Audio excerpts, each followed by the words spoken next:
안녕하세요. 돈이 되는 5분 이야기 돈오야의 김진영입니다. 바이든 대통령 취임 이후에 미 중국 간의 대화가 지난 3월 19일 날 알래스카에 있었죠. 서로의 날카로운 입장만 보일 뿐 합의문조차 발표를 못하고 성과 없이 끝냈습니다. 2018년부터 지속된 미중 무역 갈등으로 인하여 세계 경제가 공황으로 갈지 모른다는 우려의 목소리가 높습니다.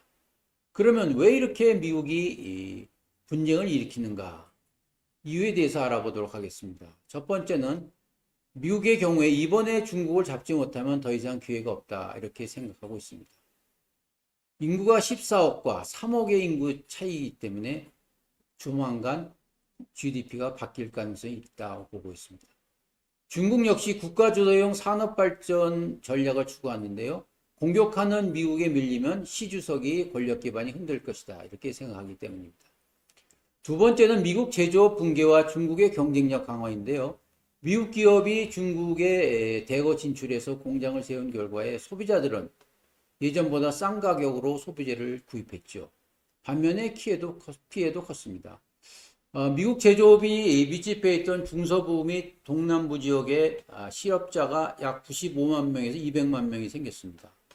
그런데 이곳의 상당 부분은 2016년도 트럼프 미국 대통령이 후보를 지지했던 그 지역인 것이죠.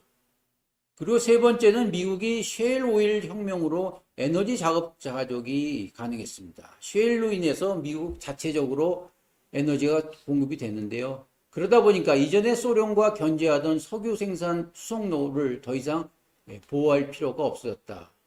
바로 미국이 경찰 국가로서의 역할을 할 필요가 없어졌다라고 보고 있죠. 그리고 네 번째 가장 중요한 것은 중국이 1992년도부터 세계 최대의 제조국가로 우뚝 서게 되었습니다. 이것은 소비에트 블록 해체에 따른 글로벌 투자 자금이 중국으로 이동했고 특히 노동 인구가 많고 14억이라는 인구가 많기 때문에 세계 경제는 중국과 더 밀접해질 수밖에 없었죠. 그리고 정부의 지원이 컸다고 보고 있습니다. 현재 중국 정책 당국은 제조업 2025 이렇게 지금도 5개년 계획을 하고 있는데요. 올해가 이제 14차 계획인데 성장 전략을 통해서 제조업 기반을 육성하고 기술 혁신을 통해서 중국의 경제 모델을 양적 성장에서 질적 성장으로 바꾸려고 합니다. 그 기본으로 핵심 부품과 자체적인 국산화율을 2020년도까지는 40%, 2025년도까지는 70%를 달성하겠다. 이런 야심찬 목표를 보고 있죠. 특히 국내 소비 위주의 정책 추구로 하고 있습니다. 그러면 중국은 미국을 과연 언제 앞설 수 있는가? 뭐 이런 거에 대해서 한번 생각해 보겠습니다. 2020년도 경제 성장률일 경우에 미국은 마이너스 4.3%였죠. 그런데 중국은 유일하게로 플러스 2.3%였습니다.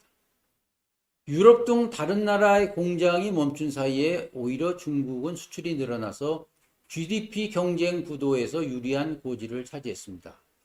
현재 중국의 GDP는 미국의 71%의 수준이 있다고 보고 있습니다. 그런데 중국이 미국 GDP를 추월할 것이라는 보고서가 많은데요.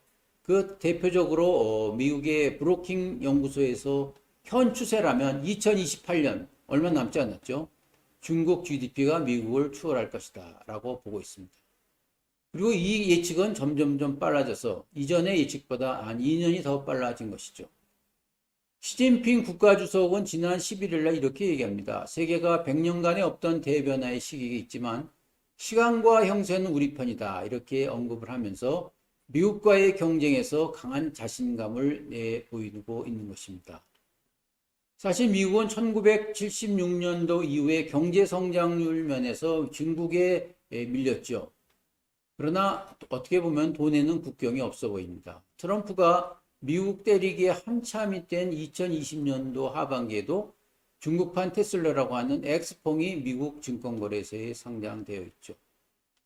그러나 추측하기로는 미국은 중국이 1등 되는 것을 허락하지 않을 겁니다. 세계 역사를 볼 때도 패권 국가가 순순히 자리를 내준 적은 한 번도 없었습니다.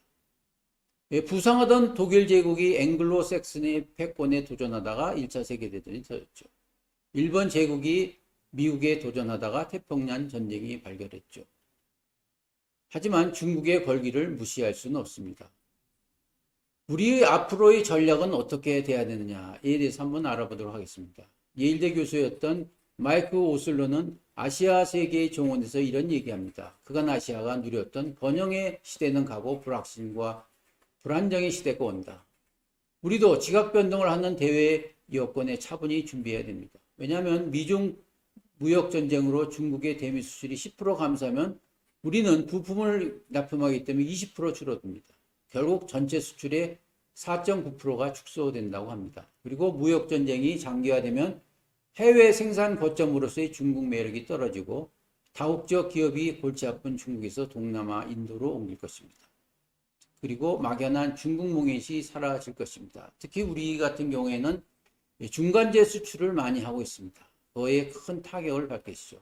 결국은 글로벌 가치 사슬의 변화에 주목하면서 미국과 중국 시장 간의 무역 전쟁이 생긴 공백을 우리 제품이 뚫고 나갈 수 있는 혁신과 그리고 기회가 되었으면 좋겠습니다. 감사합니다.